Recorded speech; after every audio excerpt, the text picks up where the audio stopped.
Alright, man, we back. I'm finna go ahead and get into you and tell y'all a little story about me, bruh. Okay, if you go back to my J Rashad Ben did that video, right? You'll see the picture of me as a baby, right?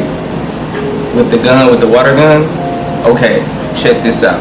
When I was young, I remember specifically in that same area there was a picture taken of me, and I had the all white on, right? I had the white, turtleneck and all that, whatever. But the difference is, like, in that picture, I didn't have no powder, no baby powder all over me, right? But I have a picture in that same house, which is my grandma's house. I have a same picture in that house where I had the baby powder all over my face and everything. Like, it was just all over me. I'm talking about covered all over me. Now, I was looking at this one short that I seen, and it was like a couple arguing, right? And then one of them threw baby powder on him. The girl threw baby powder on the dude. He had dreads and everything. And then I looked down, I scrolled, I seen the comments. It said, he said Shawty threw baby powder on him. Now he looked like the voodoo man from BENIN. And I was like, let me look up BENIN. And it was just like a click. Like, it was like, let me look up BENIN right quick. And then when I looked up BENIN, which is West Africa, right? I looked up something, right? And this is what I came up on. You know what I'm saying? This is really what I came up on. And this is crazy. A story of survival. The village's history has its roots in colonism. Benin has a diversity of indigenous people with different ethnicities that have various customs, languages, and traditional beliefs. Many centuries of trade amongst these groups have led to a sharing of cultures. Okay, when the Portuguese came to Benin, beginning in the 15th century, they began to capture slaves. In some cases, Portuguese people enlisted the help of one ethnic group to capture slaves from another, even though in the end no indigenous group was safe from the slave trade. The foreign people who were from the kingdom of Dahomey before the French annexed it in 1984 were captured slaves on behalf of the Portuguese. The Fawn attempted to capture another indigenous group, the Tafanu. However, this group took advantage of a law followed by the Fawn, which forbade the Fawn from attacking any settlements on water.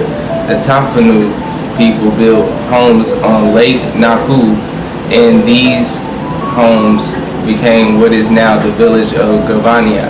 The water of Lake Nakua kept the Tafanu people safe from capture, and today the descendants of the original settlers reaps resources from the lake in the form of fish for trade and impressive tourism industry.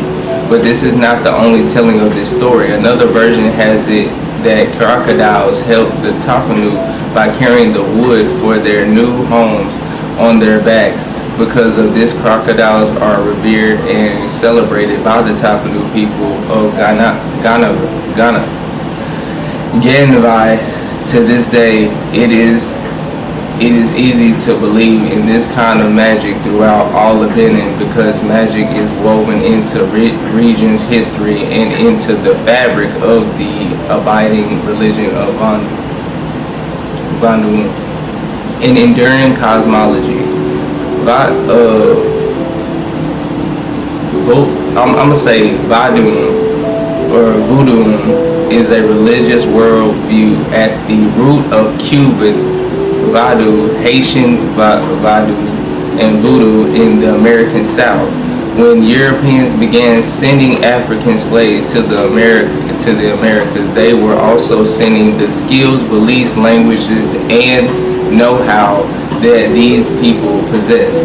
Through interactions with local indigenous people in the Americas, as well as with the European slave traders, ancestral voodoo beliefs shifted to include influences dependent on where practitioners were taken. Even the voodoo in Benin is influenced by Christianity, Catholicism, and Islam, but at its source, beliefs include a divine creator and voodoo spirits that take the form of divinities related to the elements of earth, water, air, and fire. It also incorporates other forces of nature, the ethnic spirits of different tribes and clans, and rivers, plants, and stones. In a family of voodoo practitioners, it is possible that all members pay tribute to the same divinity, and it is also possible for each member to pay tribute to a different divinity. It depends on the individual and what the I-5 voodoo system of divination reveals to them. Within the very complex and nuanced system of beliefs, there are those who seek favor and protection from water divinities. Adu Najee Akpona, and a professor at the University of Parkau in Benin, says that in the regions of central Benin, serpents symbolize water, and the serpents are related to the deity Dan, who represents the primordial ocean. In order to attract good favor from Dan, one can offer a certain number of things prescribed by Ifa. Acapona says offerings vary depending on one's needs and perhaps one's shortcomings. There can be fruit, sweets, poultry, or sheep, for instance. That's wild. In other more agrarian areas of Benin, Acapona says that people often give offerings to Sakpeta, an earth divinity, because earth is considered the natural reciprocal of water. Those in these areas might ask favor for Sakpeta, that he may hold water and provide bounty in crops. Akpona also mentioned the existence of the Danza. See, these words is crazy. Alveketesa and Manmisa, or Man-Masai, or Man-Masai, or you know what I'm saying, you know what I'm trying to say, which are people married in devotion to the water divinities, Dan, Alveketa, and Manmai, respectively. These are people who are subject to certain rules and rituals related to the deity to who they are married, says Acapona. In Vodun, water is used along with herbs and potions and in ritual baths concocted by priests and priestesses to purify and cleanse, to heal, and to protect. There is a deep connection and trust in the divinities that are directly connected to the natural world. Magic in the mundane. Travel to Benin highlights the mythical, protective qualities of water in a powerful way. But for those of us who live outside this fascinating country, it is not mandatory to book a flight to experience the magic of water that we may easily take for granted. It lives in all of us. I mean, our body is made up of water. Water plays a protective role in our bodies. When we're in danger of overheating, we sweat. When we feel surges of strong emotion, we cry. Our bodies transform water into substances that communicate our physical and emotional states to ourselves and to others. We can see these processes as annoying or inconvenient, or perhaps we can choose to see them as magical. It depends on which telling of the story we choose to believe.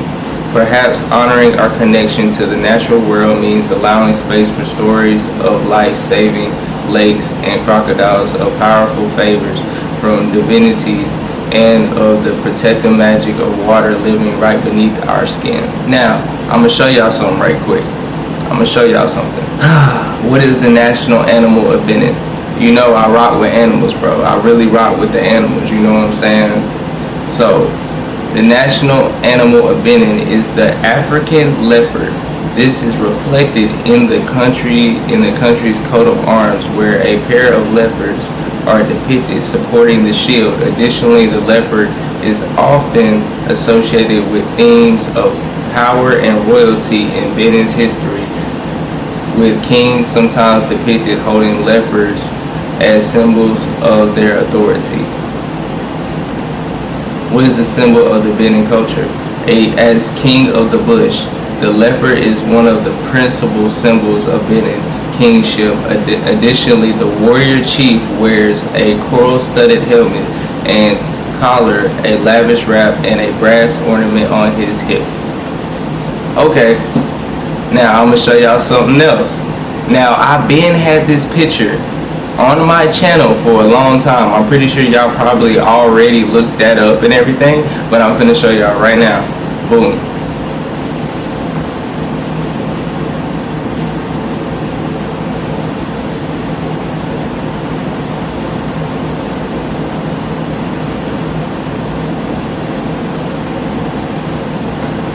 That's a YouTube banner. You remember what I said in one of my songs? I had the David Banner bar that I said. You feel me? I'll see y'all in the next one, man. And we just gonna keep it pushing like how we always keep it pushing. You feel me? Go ahead and do your own research as well. Cause I ain't even finna go through the whole thing. I wanted to show y'all those things right there. Because it was a whole, it was just a whole rundown. A whole rundown. From the time I was a baby till me having to research this right now. That's how divine guidance works in my life. You feel me? And I'm just giving out the game. And I hope y'all understand where I'm coming from. You feel me? So, with that being said, wee!